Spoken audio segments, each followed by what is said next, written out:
Hi, friends, and welcome to I'm On Your Side by Sierra Boudreaux, which is me, your host, and I'm so excited to be here. You guys, I've been thinking about this and working on this for so long, and it feels actually surreal to have everything set up, to be looking at the lights, to be looking at the camera, to have the mic in hand, and to be doing this. And also, while I have you, Happy New Year. I know we're a couple of days into the new year, but I feel like you can say Happy New Year throughout the entire month of January because January flies by. January happens in the blink of an eye every single year. So you can say Happy New Year all throughout January. That's my claim, and I'm sticking to it.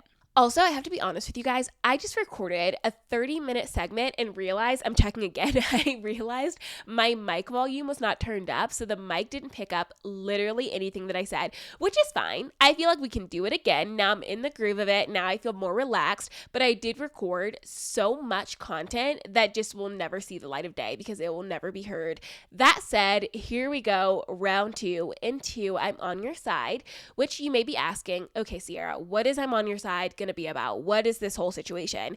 I'm On Your Side aims to be a personal development and relationship podcast. We're talking about showing up for ourselves. We're talking about what it truly means to be on our own side. We're talking about getting the things we want, getting the things that we deserve, stepping into the life that we want. We're talking about relationships, the one we have with ourselves, the one we have with our romantic partners, the ones we have with our friends, our family. We're getting all into that. And I'm really excited because that's the content that I make on TikTok. That's the content that I make on Instagram that you guys have been asking for more of. But I only have so much time on TikTok, right? To make a video that makes sense beginning to end, that gives you the bullet points. And what I'm so excited about with the podcast is that we don't have to do bullet points, right? We have time to really go through all of my thoughts, to get into the nitty gritty of it, to be clear and open and vulnerable and honest, which I'm so excited to do. And I do get to do those things on TikTok, but it has to be condensed. And I was thinking, getting in my head, the negative feedback loop that we all have.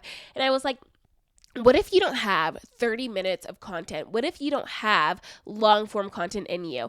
And I want to tell you guys, I want to clue you in. Back in college, I had a podcast called Ask Me in a Year, and it was truly the love of my life. I did not have a following. My only followers were people that I had known personally, and I didn't have a following, but I created this podcast because I wanted a place to just share and express and be myself, and I really enjoyed doing it. And I was pretty consistent with it for a couple of months. And then I went to study abroad my senior year. And then I came back and tried to pick it up. And then life got in the way and I did not end up picking it up. And then I just put it on pause. And I'm so thankful that life has brought me right back here. And now I get to do it for my career, which feels absolutely insane to say that this is my job. Creating content is my job because I really get to just be myself.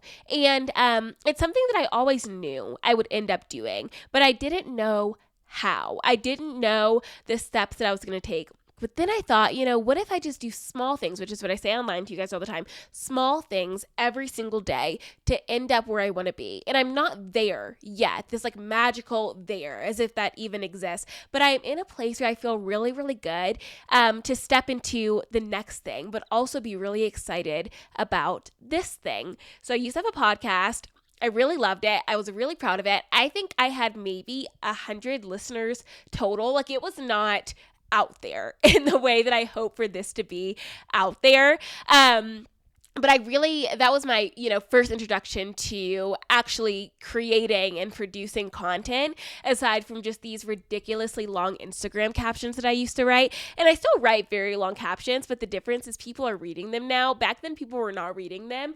But I never even got into my head that what I was doing could be perceived as cringe or embarrassing. It just didn't occur to me. And so when people ask me now, do you ever feel nervous that people from your real life are going to see the content? Or are you ever nervous when I worked full time that, clients are going to see the content? And it just didn't really occur to me that I should be embarrassed about something like this, because this feels like the most authentic and true to myself thing I've ever done.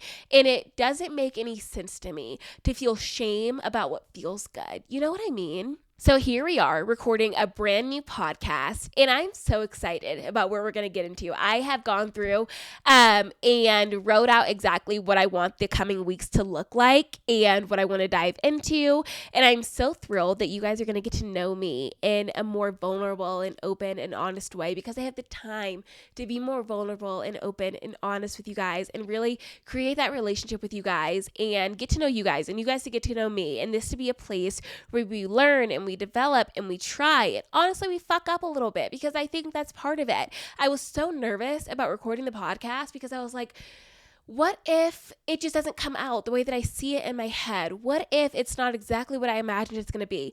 And it won't be. And I have to remind myself that it's not my job to be perfect. And that's what I tell you guys all the time too. It is not our jobs to be perfect. My job is to create honest and engaging content that you guys want. That's my job. And I like that job. And you know what? I'm going to say it. I think I'm pretty good at this job. So it makes sense for me to do this. And it makes sense that it's also not going to be perfect. But it's so interesting that I had this fear of like it needs to be perfect, because when I worked corporate, I never felt that way. I felt like what I was submitting for work had to be good, and it had to like do what was asked of me, maybe a little bit above and beyond if it's around promotion season, but like nothing crazy. And this I care so much about, and this just feels like exactly what I wanted to be doing and what I should be doing at this phase of my life. So I'm like, it has to be perfect, but it doesn't have to be perfect. You guys have never asked me to be perfect. I don't ever ask myself to be perfect, except when it comes to this. And I have to remove myself from that,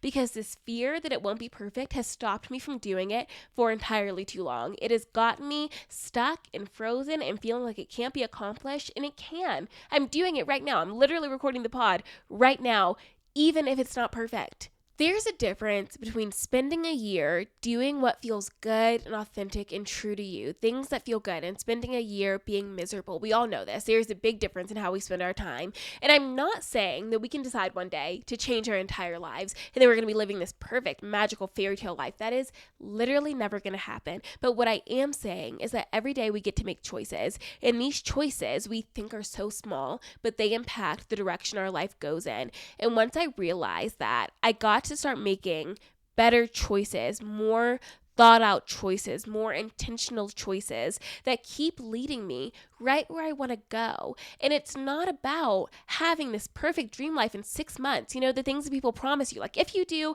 these 5 steps, your life is going to change drastically and everything is going to be perfect. And that is just, I believe, an empty promise. I don't think that we can change our lives in 5 steps. I think it takes a lot more steps than that. And I think that we can honestly have fun doing it.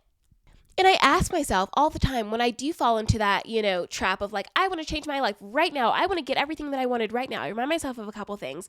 Number one, if I got everything that I thought that I wanted in previous phases of my life, I would be so unhappy now. You know what I mean? Like if my life went according to plan, how I mapped it out and drew it out at 18, oh my God, that is not a life that I want. And I have to give myself room to change my mind, which leads me into the next thing, that it is always okay to change our minds. And it is always okay to want something different. And it is always okay to go after that. We live our lives as if we're stuck far too often, as if we have to be there far too often, and I think are far too long. And I reflect on relationships that I stayed in for far too long, friendships I stayed in for far too long, jobs I stayed at for far too long, because I was so afraid of changing my mind. I didn't want to look like a quitter. But what is so bad about quitting something that's not meant for you? I don't think there's anything bad about that at all. There is a beauty and a joy that comes with growing into ourselves. And I don't want to fast forward through that. I don't want to just wake up, blink, and miss it. You know what I mean? I don't want to wake up in my life 10 years from now and feel like I didn't ever enjoy anything, that I just grinded and grinded and grinded to get there. And then I'm there and I look back, I'm like, how did that even happen? Did I enjoy anything? Did I take time to sit in gratitude? And I don't think that was always super important to me, the sitting in gratitude, the resting in gratitude. I didn't even really know how to take inventory of my life and notice the changes that I made and notice the enjoyment that came along with those changes. I thought that life was just about getting to the next thing. And I'm so glad that I learned that it's not. Like, for example, getting to where social media, podcasting, TikTok, Instagram, all of the such gets to be my job. And there are so many days where I was like, I just want it. I want the following. I want to be able to quit my job. I want that next thing.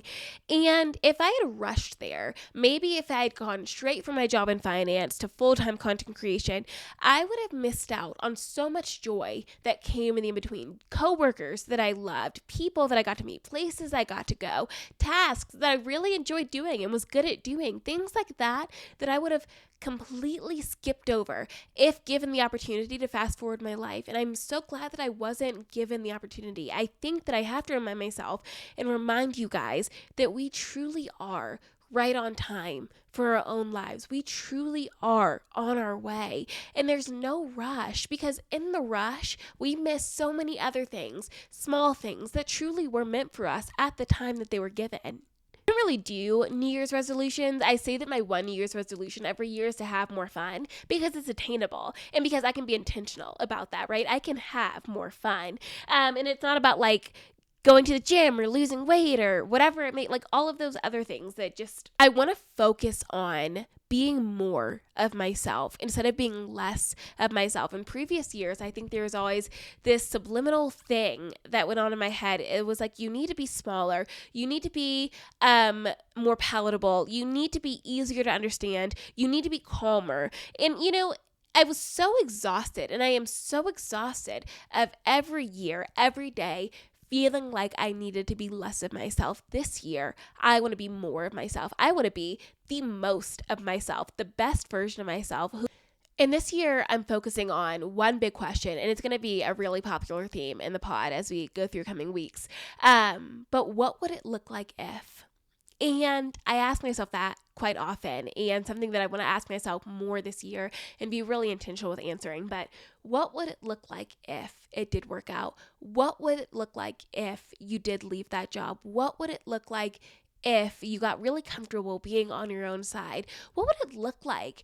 And if there's even a chance, an opportunity to find joy in it, if there's even one possible outcome where I could be stepping into what's meant for me, I'm going to do it. And I think that question leads into this desire that I have, this really deep desire that I have to know myself more and to be more connected with myself. I think that for a little bit there, in between when I first left my corporate job and now, I think that I kind of didn't know myself, or maybe I wasn't familiar with myself. These big questions would come up, these big decisions would have to be made, and I truly had no idea what my answer was going to be. It was going to be a game time decision, and I didn't feel familiar to myself. I felt like everything I was doing was just kind of like one big guess, and I think that comes from the fact that I wasn't very intentional about knowing myself. I wasn't very intentional about spending time with myself, and I had also struggled when I first quit my job.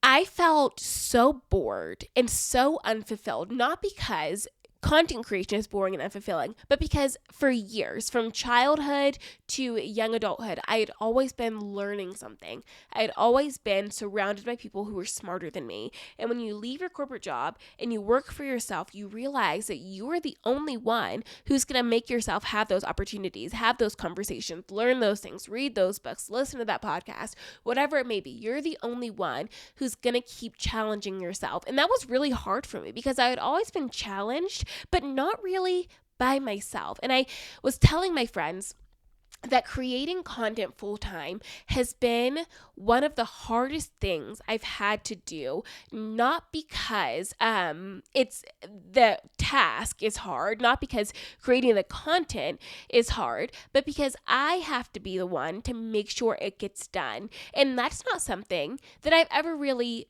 had to do before. I've had tasks, I've had deadlines, I've had due dates, and I've met them. But here, if I choose not to, no one's going to come behind me and push me to do it. If I choose not to show up, no one's going to make sure I show up. And it is so important to me that I remember that I am the only one who's going to do it, and it is worth it to do it. There is enjoyment, there is fulfillment in doing the work and making sure that I am engaging with people, having conversations, reading things, consuming media that makes me smarter, that makes me better, or else I will just feel so unfulfilled. I've learned that being around people, consuming media in which I can learn something from it is deeply important to me. I am so excited to see what this grows into. Like I was saying earlier, I have this idea of what I want the podcast to look like, this vision in my head, but I want to give myself the room to change and grow and evolve and let the podcast change and grow and evolve as I do. And I'm so excited because this is an audio/video diary of who I am right now, like a catalog screenshot of who I am right now. And I'll be able to look back one day after it's all happened, after everything is blossomed into whatever it's going to be, and see the beginning of it.